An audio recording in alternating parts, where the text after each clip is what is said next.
C'est pas pareil qu'à l'Occident. Ils sont riches matériellement, mais ils sont pauvres spirituellement. Je suis un talibé. Talibé. L'école coranique, c'est ça? L'école coranique. Moi, j'habite à Kaolack. Quand j'arrive à la mosquée, mais l'argent est tellement fini. J'ai besoin à 1000 francs pour aller à mon quartier. Fais-moi les mains.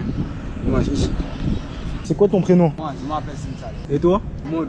Maud. Les talibés, c'est des disciples des marabouts, c'est ça? Ah ouais, nous tous on est des talibés, comme toi, comme moi. Se mettre au service du bien, c'est ça qu'on appelle les talibés. J'ai donné de l'argent à des talibés là-bas. Ils m'ont pris ma main, ils m'ont béni, c'est ça, ouais. Ah bah ouais, c'est pour quand on fait du bien, pour vous montrer que le bienfait n'est jamais perdu. Ici, il y a une autre forme de culture. C'est pas pareil qu'à l'Occident. Ils sont hyper riches, mais ils sont pauvres. Ils sont riches matériellement, mais ils sont pauvres spirituellement, ok. Dieu est africain. Regarde toute l'équipe nationale française. Qui est français? C'est les Blancs qui ont voulu nous balkaniser en mentant. Nos grands-papas, ils se sont fait duper.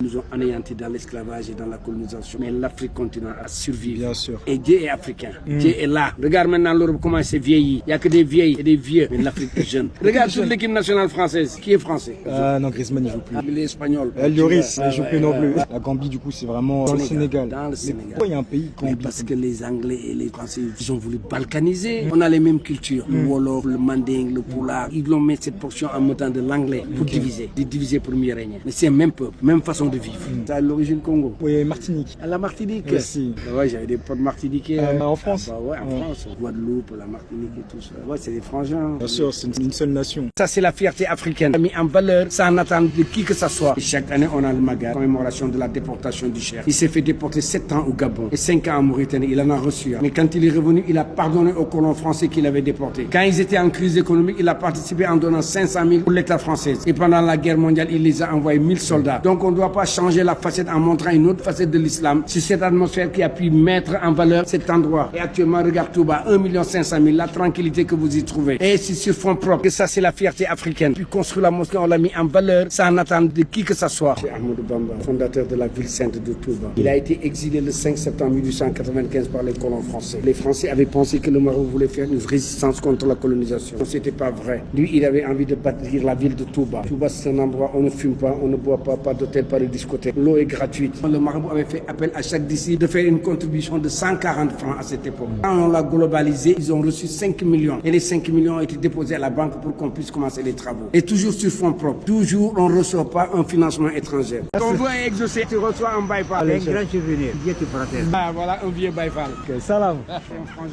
Salam. Comment tu t'appelles? Elikia. Elika. Elikia, ouais. Mamcher Rafal. Il vous appelle Mamcher Ibrahim. Mamcher. Le guide des baïfals. Le guide des Balfal. Il vous a donné un nouveau nez. Voilà. Ah, un nouveau nom. À cause de ça, là. Ok, merci, chef. Et moi, avec toi, on va faire photo. Ah, pas de problème, pas de problème. Moi, avec le bail. Allez les baïfals. Allez, Balfal. Ton voix est exaucé. À la fin de votre visite, tu reçois un baïfal. va, Un allez, grand souvenir. Merci. Que Dieu te protège. Merci, toi aussi, chef. Salama. Ah ouais, tout le monde te connaît, hein. Écoutez, 30 piges, c'est pas. Il y en a, il reste 30 piges quelque part, mais personne ne les connaît. Il faut être bien dans la vie. Il faut donner et recevoir. C'est là que c'est important. Ah, c'est la star, hein. C'est la star. Comment vous allez? Ça va très bien. Ok.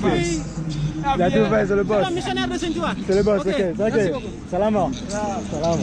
Les races, ça c'est pour frimer. Ça peut même secourir le jour du paradis. Est-ce que vous pouvez m'expliquer ce que c'est les baïfal? Le baïfal, c'est l'investissement humain. Quelqu'un qui vit que dans le bien, qui partage ce qu'il a, sa connaissance, ses moyens, son amour. Il préfère avoir à manger, le donner à autre et lui ne pas manger. C'est quelqu'un qui a investi sa vie pour que du bien. Humble et modeste. Ne jamais avoir des folies de grandeur. Parce que dans ce monde-là, c'est éphémère, c'est artificiel. Savoir partager, avoir à donner et recevoir dans le bien. C'est ça le baïfal. Un échange. Il y a un rapport avec les Rastas? Nous, on n'appelle pas rasta, on l'appelle Ndiagne. Parce que le marabout, au temps où transporter les bagages du fondateur, il n'avait pas le temps de faire ses chevaux, de permettre de travailler. Ça peut même secourir le jour du paradis. Parce qu'il a reçu de la bénédiction. Les rastas, c'est pour frimer. Ou bien les vrais rastas, ils ont leur religion. Alors, on peut être baïfal sans avoir de lox. Oui, je suis baïfal, mais c'est dans mon cœur que je Voilà. le ressens. C'est pas forcément les lox. Les lox, c'est notre culture. Mais de préférence, tu la gardes à ton fort intérieur. Nous tous, on est des baïfal.